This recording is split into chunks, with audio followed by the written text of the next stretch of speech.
Welcome and thanks for tuning in to another Jamaica Magazine show. I'm Theodore Henry. We're early in the summer holiday, and with most of our children at home attending summer school or church camp, it's imperative that parents ensure they're engaged and safe. Here's a checklist to help keep everything in order.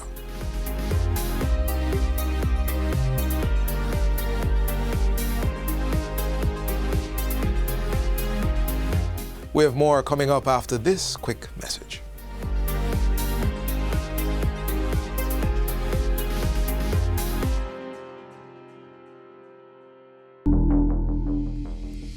Hurricanes can be dangerous, catastrophic events, but we can lessen the damage if we are prepared. Keep up to date with the latest information from reliable sources such as the Meteorological Service and ODPEM. The power will probably go with the internet following, so a good old battery-operated radio is a must-have. Stock up on non-perishable food items and emergency items such as flashlights and extra batteries. Secure important documents. Have a pre-packed emergency bag with safety gear such as raincoats and water boots. Ensure windows are protected and roofing is secured. Have updated information on emergency shelters near you in case you need to evacuate during the storm. Preparation will lessen the devastation when dealing with a hurricane. Be prepared.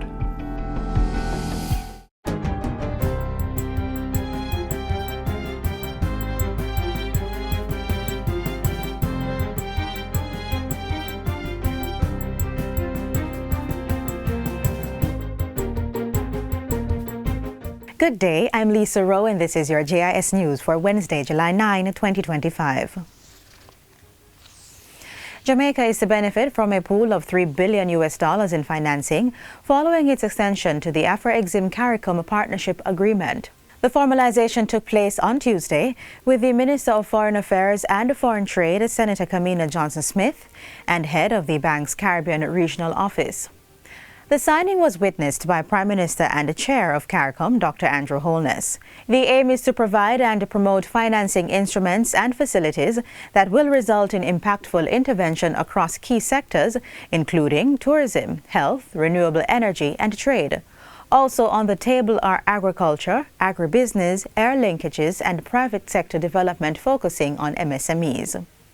Minister Johnson-Smith says the agreement paves the way for Jamaica to enter a dynamic and transformative relationship with Afro-Exim Bank, which will assist in further national development. The partnership agreement will create a platform for sustained dialogue, partnership, and cooperation that will serve to strengthen intra-regional trade in CARICOM and increase commercial ties between the Caribbean and Africa. President and Chair of Afro-Exim Bank, His Excellency Professor Benedict Okey-Orama, welcomed Jamaica to the financial platform of South-South cooperation. The partnership agreement unlocks Afro-Exim Bank's financing solutions, trade facilitation tools, and investment opportunities, empowering Jamaican businesses to access African markets while fostering reciprocal trade.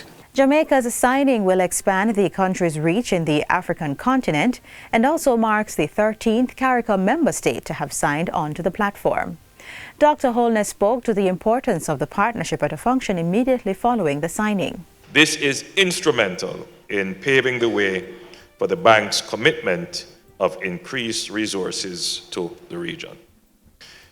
We must now work to create practical mechanisms for trade, including settlement in local currencies, promoting cross-listing on regional stock exchanges, and harmonizing standards to reduce non-tariff barriers. Also coming out of CARICOM on Tuesday is the announcement of the appointment of a trade task force to review how member states can begin using non-tariff barriers to boost intra-regional trade. Prime Minister and CARICOM Chair Dr. Andrew Holness revealed that Jamaica and Barbados' Foreign Affairs and Foreign Trade Ministers, Senator Kamina Johnson-Smith and Kerry Simmons, would lead the task force. The move follows Washington's decision to impose a 10% baseline tariff on all imports from CARICOM nations, impacting key industries across the region. Dr. Holness explained that the region must urgently accelerate trade under the CARICOM Single Market and Economy, CSME, to reduce over-reliance on any one market. And expanding trade and investment partnerships with Africa, Latin America, and Asia to diversify risk and seize new growth opportunities. We are meeting with and lobbying with the United States on a regular basis, and that we have engaged the U.S. Trade Representative, and we are working on your behalf to get the best results. Dr. Holness was speaking during a private sector leadership breakfast meeting with CARICOM leaders. He warned that although CARICOM continued to have regular dialogue with U.S. officials on tariff imports, regional integration was no longer optional. This was also agreed by the president of the private sector organization of Jamaica, Metriciaga. The Caribbean nations cannot afford to keep battling alone. Regional integration isn't just a lofty ideal anymore. It is a necessity, and not just for governments, but for businesses too, for jobs, and for the quality of life that we all want to secure for future generations. Barbados, Belize, St. Vincent and the Grenadines and Dominica have signed their intent to implement full free movement in line with protocols agreed to under the CARICOM Single Market and Economy effective October 1, 2025. This announcement was made during the closing press conference of the three-day 49th regular meeting of heads of government on Tuesday.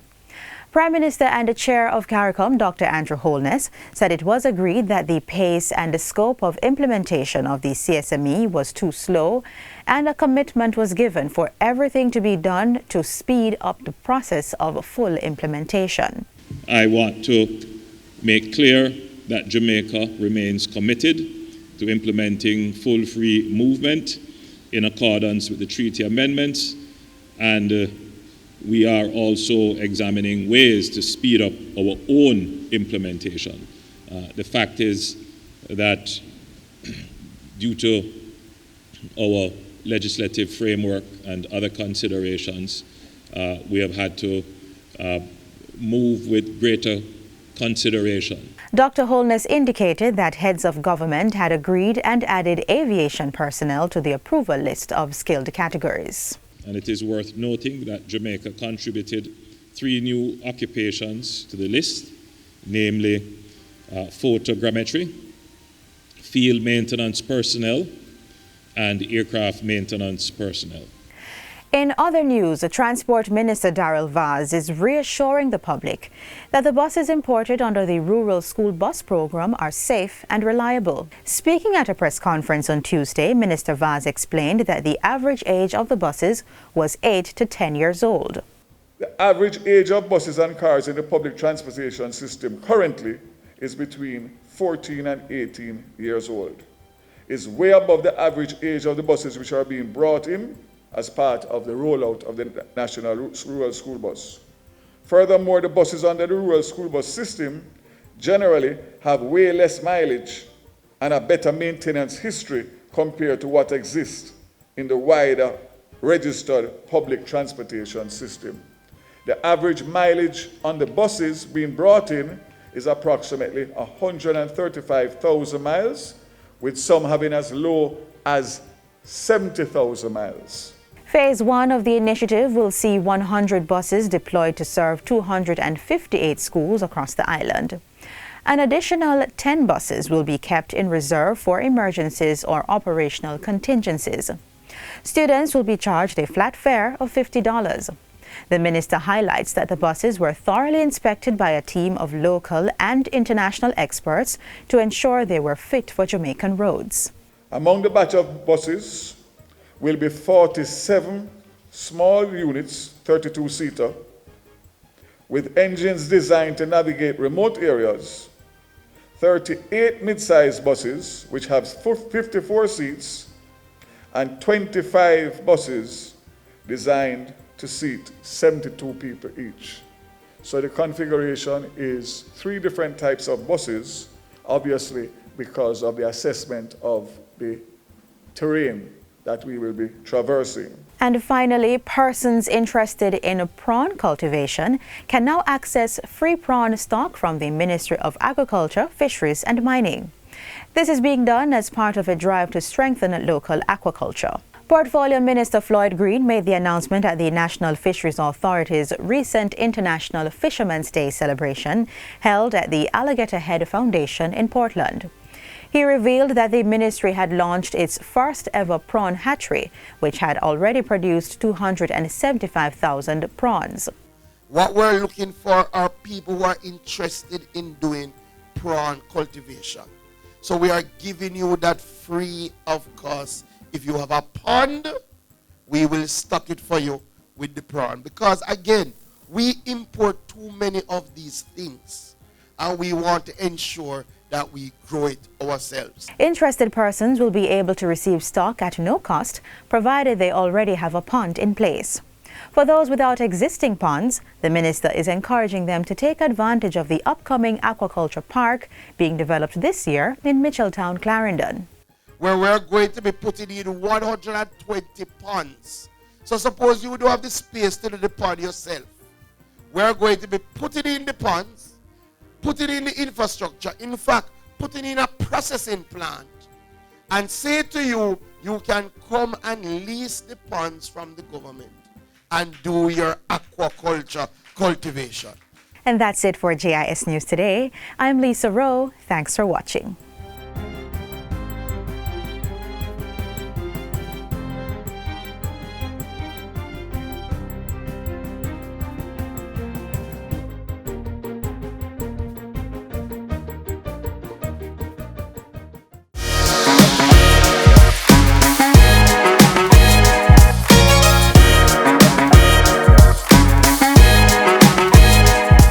School is out, but for some children, summer brings more risks than rest.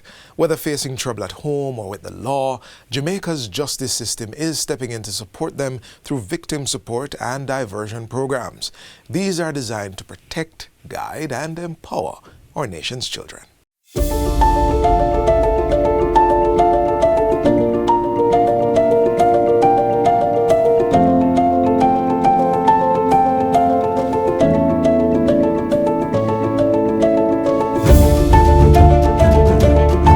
The journey of a child entangled in the justice system can be daunting, but within Jamaica's justice landscape, there's a beacon of hope, a network of child-focused services dedicated to guiding young individuals toward a brighter future. From diversion programs to victim support initiatives, these services aim to provide holistic care, rehabilitation, and empowerment for Jamaica's youth. These programs are offered through several branches of the Ministry of Justice. Child diversion, as the name implies, is a way of diverting children from the formal justice system into other options or other services that can provide rehabilitation and reintegration. The program focuses on children between the ages of 12 and 17 who come into conflicts with the formal justice system. What this means is the child is suspected of an offense, they're accused of an offense, or they're charged with an offense. Once this takes place, a child can be referred by the police or the court to the child diversion offices across the island, so that if they make a mistake or they make a bad decision, they won't be criminalized and they won't have to live with that decision for the rest of their lives, as long as they abide by the program and they complete the program.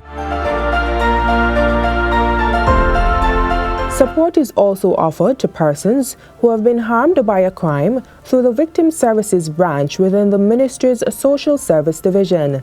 This branch is charged with the responsibility to provide counseling, emotional support, and therapy to persons who are victims of crime. They provide a service that is confidential, professional, and neutral. The language of children is play, and we have found, especially with the very younger clients, that in utilizing play therapy mechanisms, it is very effective in terms of reaching them, in terms of getting them to open up to us and to be able to tell their story, and for us to be able to work through the traumatic symptoms with them. One of our flagship programs is that we provide court support for individuals. We use behavior modification interventions, we use cultural restructuring mechanisms to be able to help the child to understand what is happening to them. One such program is our cultural resocialization program. Another intervention that we utilize is our Overcomers in Action program. And this one is geared specifically towards females who have been sexually abused. It's a group therapy intervention that runs for 6 sessions, and it culminates in a graduation ceremony.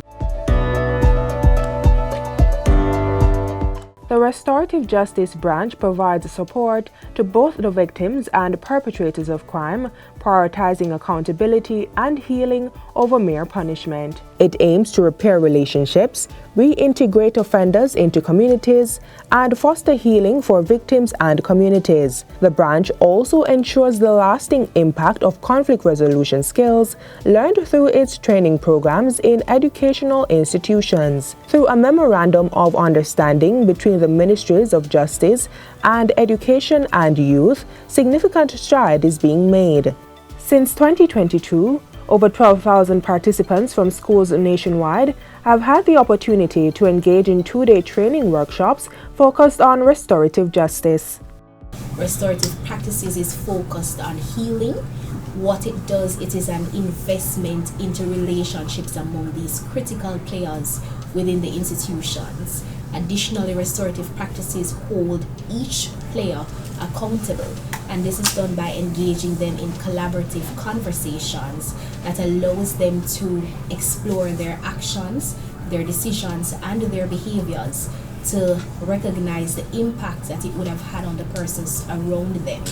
And so from these conversations, we see a mounting personal development and change among the key players. These are very important if we are trying to rewrite the narrative of how we resolve conflicts and disputes. Through the Social Justice Division of the Ministry of Justice, we are committed to healing and justice for all children, creating a circle of care, delivering justice that heals, and together we are taking justice to the people of Jamaica. In a landscape often shadowed by challenges, Jamaica's child-focused services stand as pillars of hope, offering a lifeline to young individuals in need. Through comprehensive care, empowerment, and community support, these initiatives are not just shaping individual lives, but laying the foundation for a more inclusive, compassionate, and safe society for all.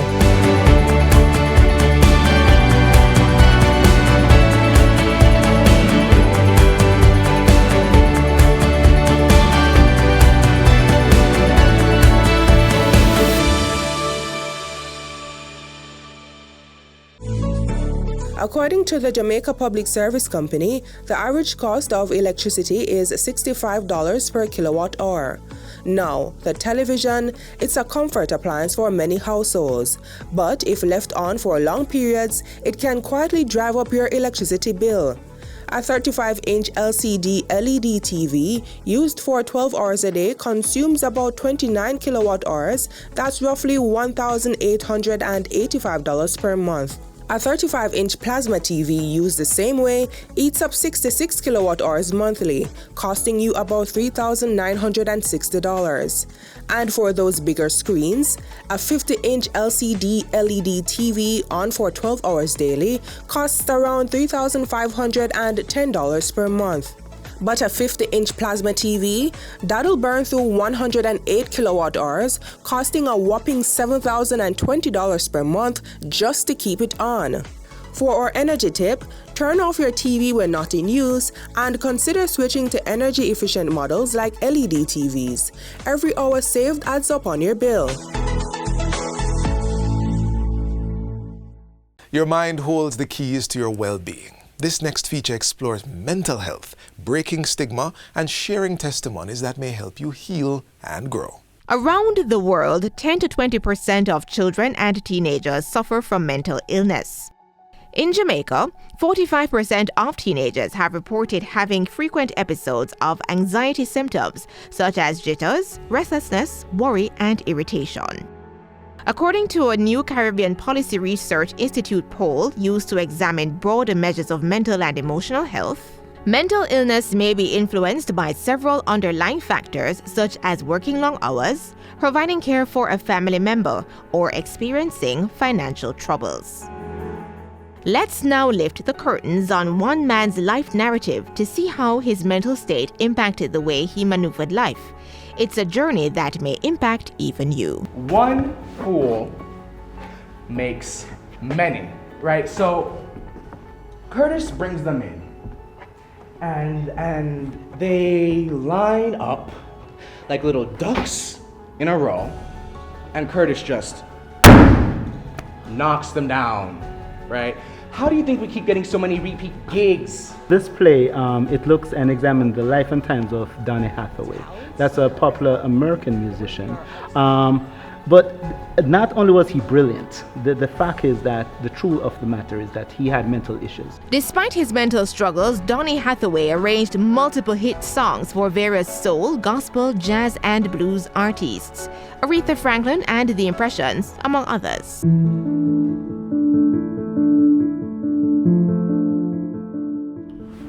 Jackie O or Nina Simone. Oh my girl.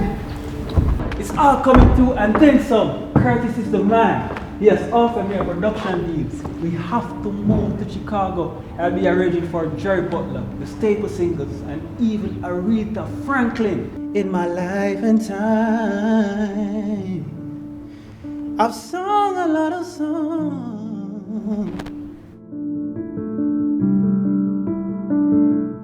Hathaway's mental health improved after being diagnosed and starting treatment. But why should we listen to a story of an American artist? We believe strongly, we don't just believe, we live the philosophies of Marcus Garvey. Marcus Garvey believed in a Pan-African movement where all of us that are descendants of Africa are related, and we all are. So Donny's story may seem to be an American story, but it's a black man's story. A black man's story that disregards social status, color, stage in life, or geographic place. In Jamaica, once you mention, that you are struggling, in that way you are deemed like, or maybe not much attention is placed to that. It's more like, oh no, just, sleep, relax. It's whatever you're dealing with. Maybe you're worrying too much or you're probably stressed. Yeah. So don't think too much about it. But what are the signs that we can look for somebody that is struggling with mental health issues? Sometimes when persons are in this state, we can see some of the signs starting to break through. Like they'll get angry easily, or they'll be too withdrawn in the opposite side. Sometimes there's some tremors that can happen to your body. In 60% of instances of mental illness involving children in state care, psychological difficulties are evident. 76% of those cases involve maladaptive behaviors like violence, suicidal thoughts, and social withdrawal.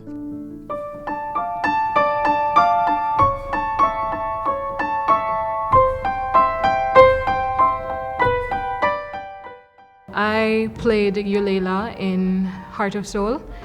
I was Donny's wife. I was the caring type, but he started going through mental illness.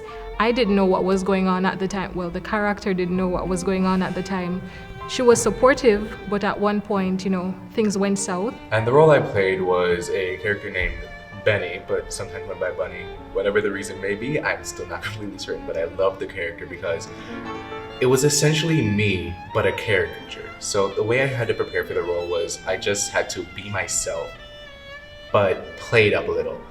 He was a sort of type that knew what was happening. He knew the ins and outs of the roles, and he knew how to play it up to his advantage. I played Donny Hathaway, the lead. Well, the story is built around his life. Through art and its storytelling come possibilities of understanding life's various obstacles and the struggle to overcome them. It could be as simple as resisting a harmful mental perception. I was very shy, and when I should perform on stage, I get nervous and always forgetting my lines. At one point I thought he was gonna drop me and find someone else, but he saw the talent in me I didn't see myself, and he pushed me to get there. So now having the confidence, I'm very dedicated to this studio, and I'm willing to play any part given to me. Theatre is one way to do this, and there are many other ways to challenge the mind, such as knowing the difference between fact and fiction. You can begin by utilizing the resources at your disposal. We have, for example, like forums. We collaborate with other agencies, other health agencies, to educate, as well as to we provide the information as to where they can go to get assistance. Donny Hathaway returned to his room at the Essex House Hotel in New York City on January 13, 1979. Later that night, his body was discovered on the sidewalk outside his 15th floor window. The death of Donny Hathaway was ruled a suicide. He was 33 years old at the time. To check on your strong friends. Very much true, because like she said, you don't know what people are going through. And it's also important to know within yourself what's going on, because you yourself know you better than anyone else could possibly know you. Let not your mind be troubled, and if it is, seek help. Our theatre, culture, and art worlds are waiting on you to speak up, find peace, and inspire others to do the same.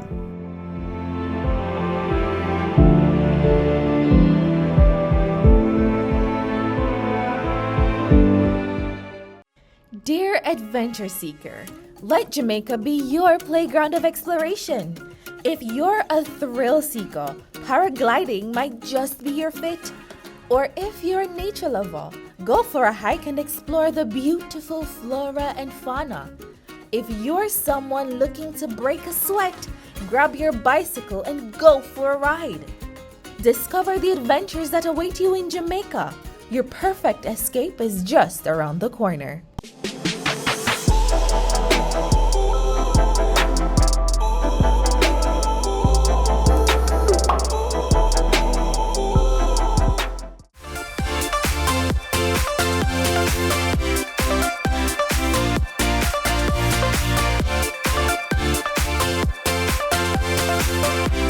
Jamaica is planting seeds for the future, and the youth are the vessel.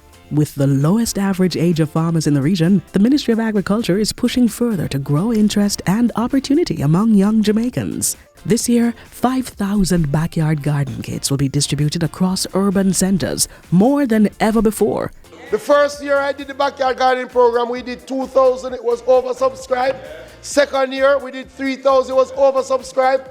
This year, we will be doing 5,000 backyard gardening kits. But that's not all. The government is sowing long-term investments in youth through a new scholarship initiative and graduate work program. The Face of Food Scholarship will help top agri students fund their tertiary education, and a new program will recruit, mentor, and place graduates in real-world agricultural businesses for a full year. I'm proud to unveil that we're going to be embarking on the Graduate Recruitment Internship and Training Program, a new bold initiative designed to recruit, train, mentor, and place graduates for a minimum of 1 year. We are going to be working with the Heart Trust to place these students in agricultural-based businesses for 1 year, pay them so that they get the experience. This program will start at the end of the academic year. From school gardens to scholarships and starter jobs, Jamaica is cultivating a new generation of farmers, and the future looks fruitful.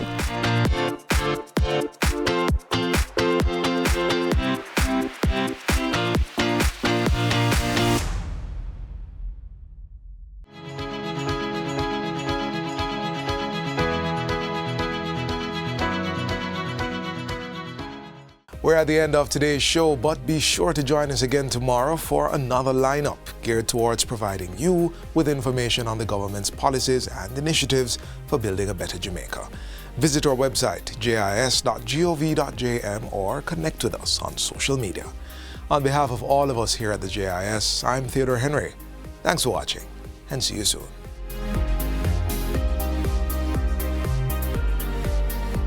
This has been a production of the Jamaica Information Service, the voice of Jamaica.